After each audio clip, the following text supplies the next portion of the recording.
다시 보게 된지라. 일어나 세례를 받고 음식을 먹음에 강건하여지니라. 사울이 다메섹에 있는 제자와 함께 며칠 있을새 즉시로 각 교당에서 예수가 하나님의 아들이심을 전파하니 듣는 사람이 다 놀라 말하되 이 사람이 예루살렘에서 이 이름을 부르는 사람을 멸하던 자가 아니냐.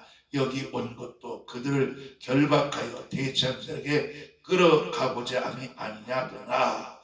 사울이 힘을 다 얻어 예수를 그리스도라 증언하여 다메섹에 사는 유대인들을 당혹케 하니라.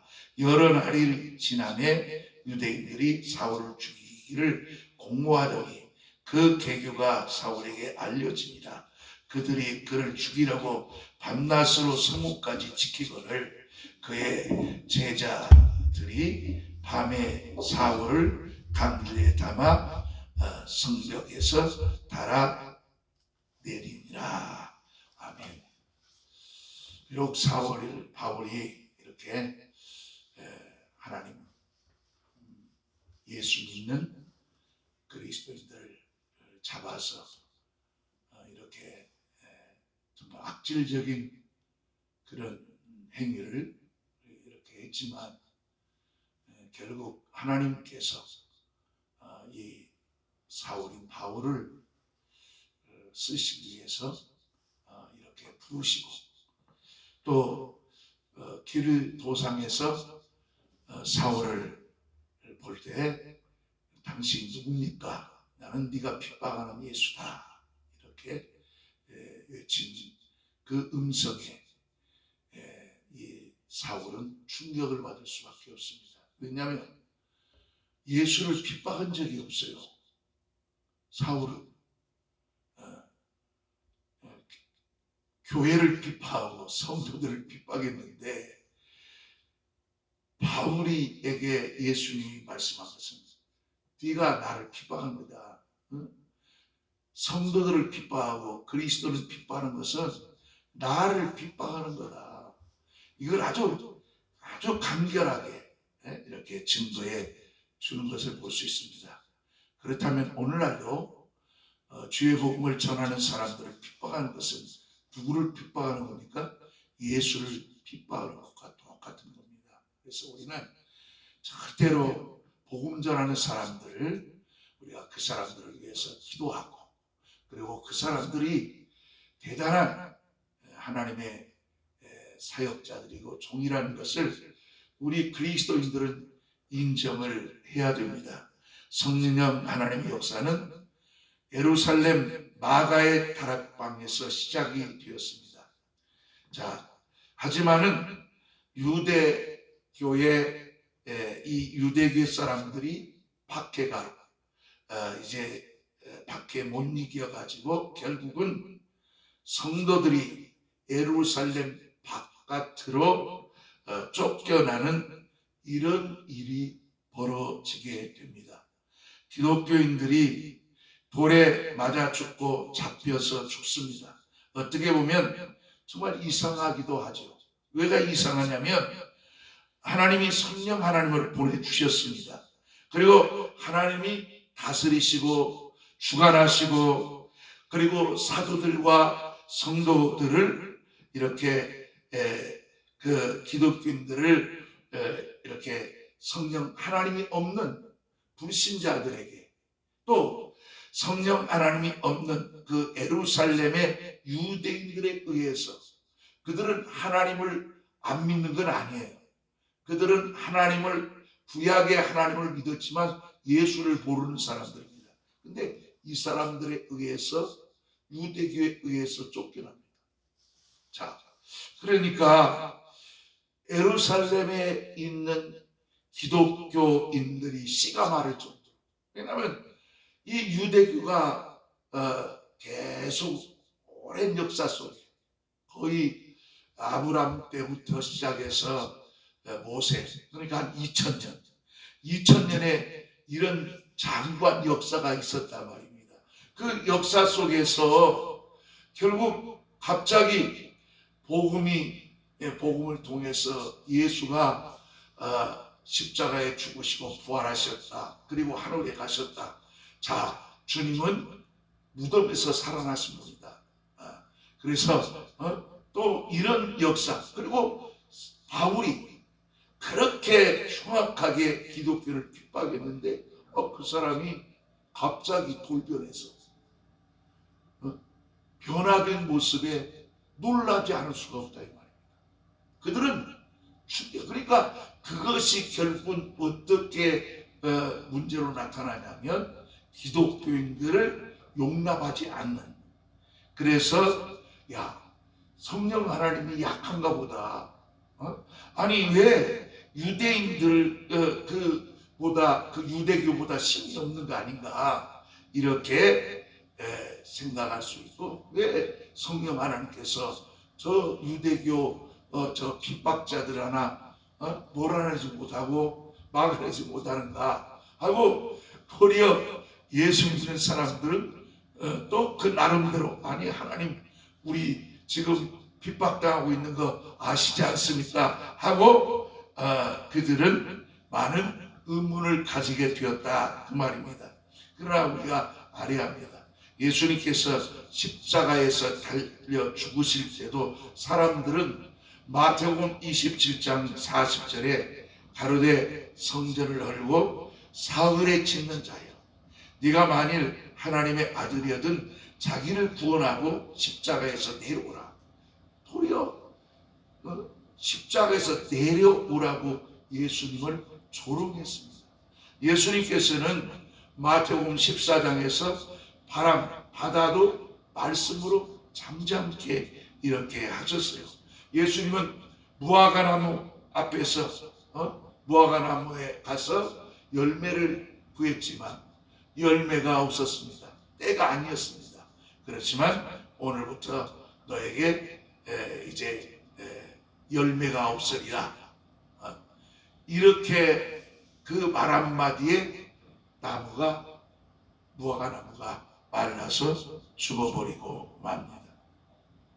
자, 이렇게 예수님은 나무도 저주하고 뿌리로부터 마르게 명령하실 수 있는 그런 전능하신 권세 있는 분이 우리 예수님이십니다. 자, 그래서 예수님은 십자가에 달릴 때에도 성경에서 이사야 53장 7절에 이렇게 말합니다. 그가 곤욕을 당하여 괴로울 때도 그 입을 열지 아니하였으며 마치 도수장으로 끌려가는 어린 양과 털 깎는 자 앞에서 잠잠한 양같이 그 입을 열지 아니하였도다. 이렇게 말씀하고 있어요. 그러니까 예루살렘 교회가 성령 충만했으니까 충만함으로 인하여 복음이 왕성해지고 엄청나게 교회 의 수가 이 유대교에서 기독교로 개종하는 사람들이 많아지게 되니까 유대교의 종교 지도자들은 충격을 받지 않을 수가 없죠. 그러니까 그들은 계속해서 교회를 이렇게 핍박합니다. 성령 충만했지만 그들은 또 충만한 가운데서 기독교인들은 욕을 먹습니다. 자, 또 이 성령 충만했지만 예루살렘 교인들은 핍박을 받아서 죽음까지 순교까지 당하는 그런 이상한 일들이 벌어졌다 이 말입니다. 자, 하나님의 아들이 이 땅에 오셔서는 어떻게 하셨습니까? 예수님의 공생의 3년을 돌려보면은 그렇게 평탄하지 않았어요. 모진 핍박이 있었습니다. 예수님은 또 이렇게 가는 곳에서 환영을 했지만 또 많은 그 유대교들이 예수님을 수모와 봉변을 당하게 하고, 그리고 나중에는 십자가에 못 박아서 죽이는 이런 일까지 예수님이 당하셨어요. 그래서 로마서 13장 1절에 이렇게 말합니다. 각 사람은 위에 있는 권세들에게 굴복하라. 권세는 하나님께서 나지 않음이 없나니 모든 권세는 다 하나님이 정하신 바라. 이렇게 말씀하고 있습니다. 그렇기 때문에 결국 우리는 세상 권세, 그것도 가만히 우리가 성경적으로 보면 그것도 하나님께 주신 권세입니다. 그 권세를 무시하면 결국 내게 어려움이 당합니다. 그래서 여러분, 교회의 법을 지키지 않고 그렇게 되면 결국 종교와 우리 헌법 20조에 보면 종교의 자유를 주었습니다. 그러나 종교와 정치는 분리되어. 이걸 우리가 기억해야 되는데, 우리가 어느 정도 선지자 입장에서 잘못은 지적할 수 있으나 그것을 법을 어겨가면서 무슨 법을 벗어나 가지고 사람들을 선동해하고 무슨 법원을 치게 해서 이렇게 파손시키고 해방을 놓고 그리고 사람을 공격하고 이렇게 되면 문제가 되고, 또 정치에 개입하게 되고, 오늘 보니까 신천지도 그리고 통일교도 특검을 받겠다고 이렇게 됐다고 이렇게 나왔어요. 보니까 어찌할 수 없어. 정치에 개입하고 당원을 보내고, 성경은 당을 짓지 말라고 성경적으로 했지만 했는데도 불구하고 그들은, 죄송합니다, 목이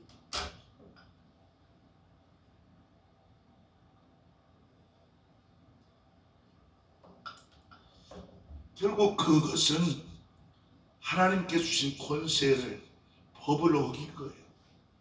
그 법을 어긴 것에 대해서는 철퇴를 맞아요. 그 은평 그 제1교회라고 하는 심화보, 제가 옛날에 바로 수도노예 있기 전에 중서노예라고 있었어요. 그리고 또 내가 마지막으로 있었던 것이 어디였지? 함동노예라고. 함동노예. 함동. 그 함동노에 속한 것이 심화보. 우리 총회 안에 우리 노예에 있는 겁니다. 우리 총회에 있는 거예요. 그 심화보 목사가 내가 있을 때 이 사람이 이렇게 쉽게 말하면 편목으로 들어왔어요. 그 함동노예. 그래서 그 당시에 은평구에 거기 가서, 지금 진관이 아니고 은평 불광동 쪽에 이동인가 거기에 이렇게 새로 그때는 있었어요. 그래서 이제 이 교회가 좀 커지면서 아마 교회를 지금 보니까 옛날 터는 아니야. 근데 결국 어떻게 했습니까? 결국 그런 이 법을 어겨가면서 목사가 또 교회가 해야 할 일들을 벗어나 버리면 문제가 되는 거예요. 그래서 우리가 그런 면에서 조심해야 되고, 또 교회, 그런 의미에서 우리 지도자들, 목사들이 교인들을 영적으로, 말씀으로, 그리고 성경적으로 이렇게 인도를 해야지, 그냥 정치적으로 당을 지어서 이렇게 편을 들고 그렇게 되어지면 처음에는 순수함이 되었지만 나중에 볼 적에는 결국은 사람들에게 핍박을 받게 됩니다. 불신자들한테 업신여기를 당합니다. 교회가 무시를 당해요. 그런 입장에서 거기 좋아하는 사람은 갈 수는 있을지 몰라도 누가 초신자들이 예수 믿겠다고 그런 교회 가겠냐 말이에요. 그래서 그런 면에서는 우리가 참 조심해야 된다. 그래서 우리가 복음 전하다가 핍박을 받는 것은 영광이죠. 복음을 전하다가 이렇게 하나님 앞에서 했던 것은 영광스러운 것이지만, 내가 하나님께서 주어진, 주님이 명령도 하지 않은 것 가지고 가서 그 일을 하게 되면 결국 하나님의 영광을 가리게 되고, 교회도 마찬가지로 욕을 먹는 결과를 가져온 것입니다. 창세기 3장 14절에 보면 여호와 하나님이 뱀에게 이르시되 네가 먹지 말란 선악과를 먹었으니 네가 모든 육축과 들의 모든 짐승보다 더욱 저주를 받아 배로 다니고 종신토록 흙을 먹일지니라, 이렇게 말씀을 하고 있어요. 또 창세기 3장 19절에 보면은 아담에게 내가 얼굴에 땀을 흘려야 식물을 먹고 필경을 흐르고 돌아가느니 그 속에서 내가 취함을 입었습니다. 너는 은근히 흙으로 돌아갈 것입니다. 이렇게 말씀을 하고 있습니다. 자, 우리는 모든 육체는 사실 마귀의 밥입니다. 이 세상 임금은 마귀입니다. 마귀 아래 있다는 것을 우리는 알아야 합니다. 모든 육체는 마귀의 지배 아래 있다는 것을 알아야 합니다. 왜? 예수님께서도 요한복음 10장 31절에 세상 임금이 마귀를 세상 임금이라고 예수님도 인정을 했어요. 그렇기 때문에 결국 이 세상에서는 마귀가 모든 불신자들을 다스리고 통치하고 있어요. 자기는 아무리 내가 마귀에 속한 사람이 아니다 그렇게 말할지라도 영적으로 본다면 이미 바로 모든 인류는 마귀의 종이 되어버렸다. 그래서 이 종에서, 마귀의 종에서 우리를 구원하기 위해서 예수님이 이 땅에 오셔가지고 십자가에서 그 죄값을, 아담이 범한 그 죄값으로 인해서 우리가 죄인이 되었으니 베드로후서 2장 19절에 진자는 이긴 자의 종이 되었다는 것은 마귀의 종이 되었으나 예수께서 죄값을 피값으로 갚으셨기 때문에 이제 우리는 예수 안에서 자유자가 된 거예요. 마귀에서 해방됐다 이 말입니다. 다시 말하면 이제는 율법에서 자유함을 얻었기 때문에 우리가 이제 예수 안에서 우리는 자유롭게, 그리고 예수 안에서 하늘나라를 소망하며 살 수 있는 이런 영광을 얻게 되었다. 이것을 우리는 잊지 말아야 됩니다. 이 땅에 성령 충만한 자가 핍박을 받는 것은 참 이상하지요. 그러나 핍박받는 것이 부끄러운 일이 아닙니다. 여러분, 오히려 우리는 성령 하나님으로 충만하는 순간에 하나님의 택하신 그릇이 되어서 고난을 받는다는 것. 정말 우리 바울을 봐도 알 수 있잖아요. 사울은 유대교에서 가장 유명한 훌륭한, 그리고 율법을 지키고 안식을 철저히 해서 정말 바리새인 중에 바리새인 할 만큼 철저하게 율법학자였을 만큼, 그리고 이 헬라어도 능해서 로마 사람들에게 대화도 하고 설교할 수 있는 그런 능력자가 있었다 이 말입니다. 그런 능력이 있었어요. 그럼에도 바울도 예수 안에 들어오니까, 예수를 전하니까 하루아침에 핍박하는 사람들이 나타난다 그 말입니다. 그렇기 때문에 성령 충만한 순간에 도리어 택함받은 사람들이 고난을 받으면서 이렇게 복음을 전하는 것이다. 그렇기 때문에 복음 전하면서 핍박을 받는 것은 영광이다. 그러나 우리가 복음을 전하지 않고 세상에서 이상한 일을 함으로써 성경이 아닌 하나님의 뜻을 거스르면서 세상 법을 어기가면서 이렇게 불법을 행하면 웃음거리가 된다 이 말이에요. 그러므로 우리는 고난을 받으면서 자꾸 예수님의 제자들을 길러내야 됩니다. 핍박을 받으면서도 복음을 전해서 한 영혼이라도, 어린 생명, 우리가 교회의 한 사람이라도 한 영혼을 예수의 사랑으로 변화시켜야 돼요. 이것이 교회 사명입니다. 지금 교회가 얼마나 힘드냐면 전도하기가 너무 힘들어요. 그렇지만 한 사람을 우리가 얻는다고는 천하는 거예요. 한 사람을 우리가 구원시켜서 그 사람을 구원시킨다면 그 사람을 통해서 또 삼자, 또 다른 사람, 여러 사람들을 순장처럼 이렇게 씨가 퍼져가는 것처럼 사람들을 구원할 수 있기 때문에 정말 우리가 제자 만들고 제자 삼는 것은 이만큼 중요한 거예요. 바울은 세상에서 도둑이나 강도 같은 그런 나쁜 사람은 아닙니다. 무슨 도둑질하고 사람을 살인하고 그런 사람은 아니에요.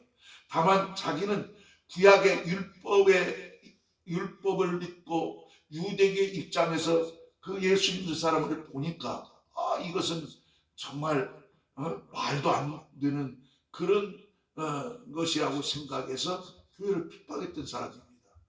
그러나 그래서 그는 이 유대교에 들어가서 어릴 때부터 부모가 유대 교회였으니까 8일 만에 할례를 받고, 그리고 부모로부터 율법으로 어릴 때부터 훈련을 받았어요. 그리고 바울은 자라서 바리새인 중에 바리새인입니다. 율법을 철저하게 지켰다는 거예요. 나는 율법에 흠이 없다고 그랬어요. 바울이 자신, 나는 율법에 흠이 없다를 만큼 율법을 철저히 지키는 바리새인이다 이 말이에요. 그 당시에 바리새가 얼마나 가냐면, 바리새인은 구별되었다 그런 뜻이거든요. 특별히 구별된 사람이 바리새인 사람들이 약 예수님 당시에 5,000명 정도 되었다고. 그 5,000명 중에 한 사람이에요. 가말리알 문화에서 그는 아주 율법의 아주 최고의 권위자였어요. 거기서 또 훈련을 받았어요. 그래서 이 바울은 흠잡을 데가 없어요. 그렇기 때문에 가만히 보니까 이 기독교인들이 너무 나쁜 거야. 이거 하나님 법을 어긴 거야. 참남해. 하나님이 어떤 다른 신이 있냐 이 말이에요. 그래서 이건 말도 안 된다 해가지고 그는 얼마나 열정적이냐면, 그는 대제사장한테 이렇게 공문을 받아가지고 허가를 받아가지고 예수 믿는 사람들을 잡아다가 가두고 죽이고 이런 일을 했다 이 말입니다.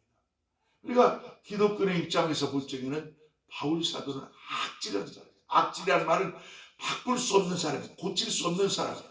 오직 그걸 고칠 수 있는 것은 하나님밖에 없어요. 사람은 할 수가 없어요. 그렇게 악질적인 폭행자고 핍박자였는데, 그가 그러니까 정말 얼마나 경건하게 살았냐면요, 그는 몸에다가도 이 경문을 써가지고 몸에 달고 다녔어요. 구약의 그 바리새인들은 경문을 쓰고, 또 율법들 학자들은 몸에다 달고 그것을 자랑스럽게 입고 사람들이 볼 적에는 저 사람은 정말 하나님 말씀대로 사는 사람이구나 하고 존경을 받았다 이 말입니다. 자, 이렇게 흠잡을 데 없는 사람인데, 그래서 예수님께서 이 바리새인들을 뭐라고 했냐면 바리새인들의 의를 인정했어요. 바리새인들의 그 행위를 인정했어요. 그러나 바리새인들이 그렇게 살았다 할지라도 바리새인의 의를 가지고는 천국 갈 수 없다고 그랬어요. 그래서 마태복음 5장 20절에 이렇게 말합니다. 내가 너에게 이르노니 나의 의가 서기관과 바리새인보다 더 낫지 못하면 결단코 천국에 들어가지 못한다. 아무리 율법을 철저하게 100% 지켰다 할지라도 인간이 100% 지킬 수 있는 의가 되지 않아요. 실수하면 그것은 죄이기 때문에, 이미 우리 인간은 아담의 범죄를 인해서 우리가 이미 하나님께서 선하게 넌 죄인이다 이렇게 합니다. 그러나 바울이 은혜 받고 변화된 다음에 예수 만나고 나는 나는 죄인 중에 괴수다. 죄인들을 줄을 딱 세우면 나는 맨 끝에 있는 사람이다. 그렇게 그 유대교에서 최고의 신앙을 가졌다고는 바울이 예수님 앞에 와서는 변화되어서 그렇게 회개했다 이 말입니다. 그렇기 때문에 바울은 그만큼 종교적인 의가 대단했어요. 바울은 결국 자기 의를 쫓아서 기독교인들을 박해한 거예요. 바울은 유대교를 표준 삼아가지고 유대교가 최고다, 이 유대교를 믿어야만 천국 갈 수 있다 할 만큼 그렇게 자신했는데, 그렇기 때문에 그리스도인을 잡아서 옥에 가두는, 그리고 그렇게 열정적으로 그는 교회를 핍박하는 사람이었다 이 말입니다. 그 신앙은 유대교 입장에서 본다면은 야, 바울은 대단한 사람이다 이랬단 말입니다. 자, 우리는 이왕 그래서 변화되었고 또 바울은 이제는 반대가 됩니다. 바로 오늘 본문에도 여기 사도행전 이제 23장 여러 날 지나면 유대인들이 사울의 죽이를 공부하니 왜 사울을 죽이려 공부합니까? 다른 게 아닙니다. 자, 22절에 자 20절 즉시로 각 교당에서 예수가 하나님의 아들을 전파하니 완전히 180도 또 바꾸죠. 유대교의 열정이 이제는 기독교 안에서 예수를 전하는 열정으로 바꿔졌다 이 말이에요. 그래서 저는 이런 생각을 해요. 우리가 한번 예수를 믿었다면 죽을 때까지 바울처럼 화끈하게 신앙생활을 해야 되지 않겠나요?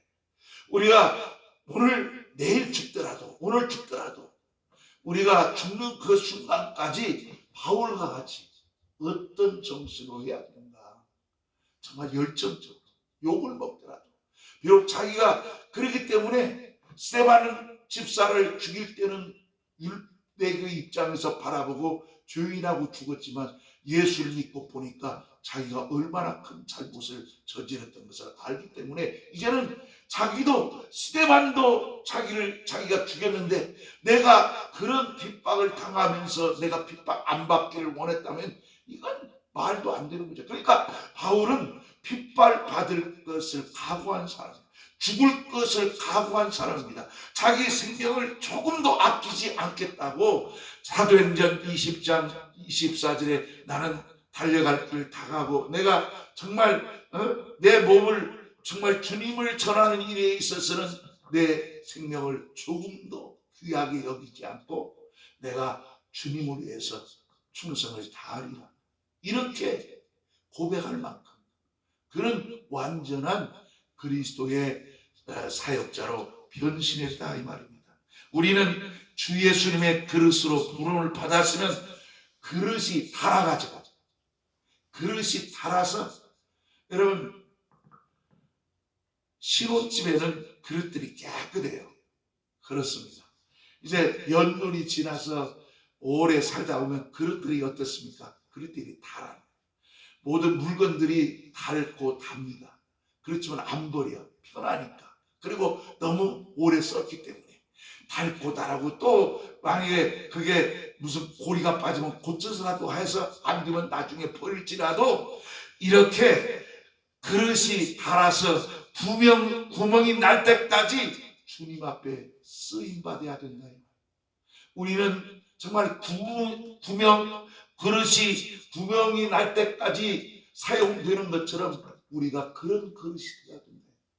닳아서 더 이상 쓸모없는 그릇이 될 때까지라도 우리는 예수님 앞에 질그릇 같은 연약하지만 하나님 앞에 그 믿음을 지켜나간다면 하나님께서 얼마나 기뻐하겠는가.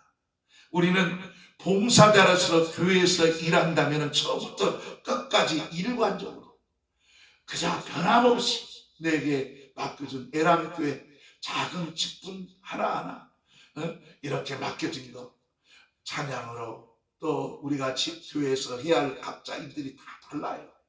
똑같지만 다릅니다. 우리 박동훈 집사님은 이렇게 음악을 하기 때문에 기타 연주로 우리 감동을 받죠. 우리 같이 이렇게 찬양하면 얼마나 은혜가 됩니까? 또 그걸 듣는 사람들도 감동을 받습니다. 또 어떤 집사님은 또 이렇게 음식을 잘해. 이렇게 또 어떤 분은 또 글을 또 잘 써. 또 어떤 사람은 서구도 잘해. 다 각자 달란트가 다 있어. 그러면 하나님은 그 달란트대로 쓰는 거예요. 그런데 다 똑같지가 않다 이 말입니다. 그렇다면 뭐냐? 우리는 교만하지 않아야 돼요. 나는 내가 그것은 잘할지라도 내가 못한 게 있어. 근데 남이 못한 건 또 남이 또 가지고 있어요. 그래서 우리는 그리스도 안에서 한 지체라는 것을 기억하고 자신을 교만하게 자기를 높이지 말고 우리는 이렇게 처음부터 끝까지 일괄적으로 이렇게 주님을 섬기듯이 교회도 섬기고 예수님을 끝까지 섬기는 그러한 신앙을 가지고 또 더 나아가서 우리 신앙은 계속해서 성장해가지고 진보하고 자꾸 성장해야 돼요. 그 자리에서 머무르면 안 돼요. 우리는 계속 목사도 마찬가지예요. 영역을 더 키우고 더 기도하고 더 성도들에게 깊이 하나님 말씀을 은혜 받도록 하기 위해서 온 힘을 다하고 시간 말씀은 기도하고 또 준비하고 또 묵상도 하고 책도 읽고 성경도 더 깊이 읽고 이렇게 합니다. 우리 성도들도 마찬가지예요. 사도 바울은 서신서를 통해서 여러 교회에게 믿음의 진보에 대해서 가르쳤어요. 그가 핍박자였을 때는 그렇게 교회를 미워하더니 정말 이제 그가 은혜 받고 사명 받아서 복음을 전할 때는 믿음만이 최고다. 믿음만을 여러분 머무르지 말고 계속 진보하고 더욱 성장하고 성장하게. 이 바울이 직도한 거예요. 우리는 그런 바울과 같은 그런 신앙으로 우리가 나가야 된다 이 말입니다. 바울은 주 예수님을 만나서 완전히 변화되었습니다. 변화된 여세를 몰아서 그는 집에 가서 고민하고 그런 것이 아니라 그가 내가 잘못했구나. 3일 동안 앞을 보지 못하고 아나리아 평신도 형제가 와서 안수해 주니까 그 안수가 되면서 눈이 떠지고 그리고 그 생각을 해보니까 이건 내가 잘못했구나. 그러니까 이렇게 하면서 시므리서도 바로 이러한 것을 깨달으면서 쓴 것이 바로 바울의 그 깊은 구약의 율법적인 그 의 때문에 그 시므리서도 그렇게 어려운 것이지만 아주 구약을 복음적으로 잘 이렇게 연결지어서 말씀을 이렇게 가르치고 모든 사람들이 서신으로 읽을 수 있도록 이렇게 만들었다.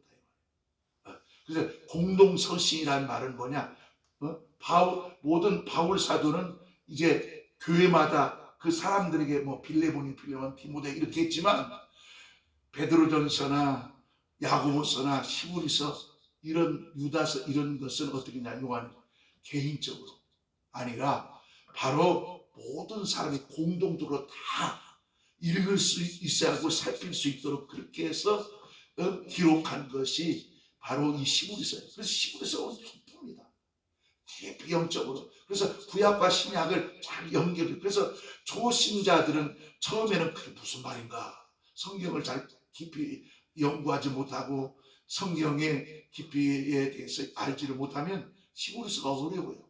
그러나 저는 이렇게 구약적인 과 신약의 이 사건을 너무 잘 알기 때문에 시므리서 말이 그런 것이구나 하고 확실하게 이해가 되는 것입니다. 어쨌든 이 바울 사도는 복음 전하다가 마침내 순교까지 당하는 그 순교하는 그것도 억울하다 그렇게 생각하지 않았어.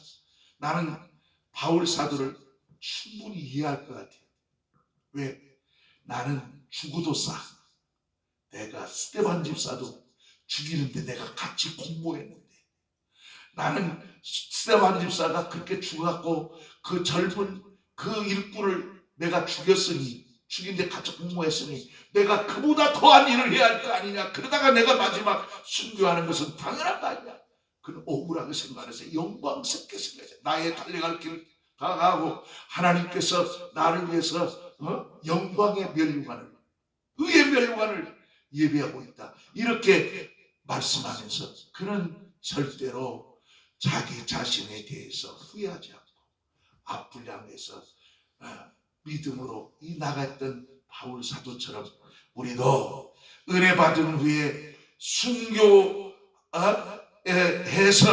정말 끝내는 것처럼 스데반처럼 바울처럼 끝내는 것처럼 우리는 화끈하게 우리가 열심히 있게 변함없이 우리 주님만을 섬기는 저와 여러분 되기를 주의 이름으로 축원합니다. 우리 다시 우리 하나님 앞에 이 시간 기도합시다. 기도할 때 하나님 나도 바울처럼 이렇게 살게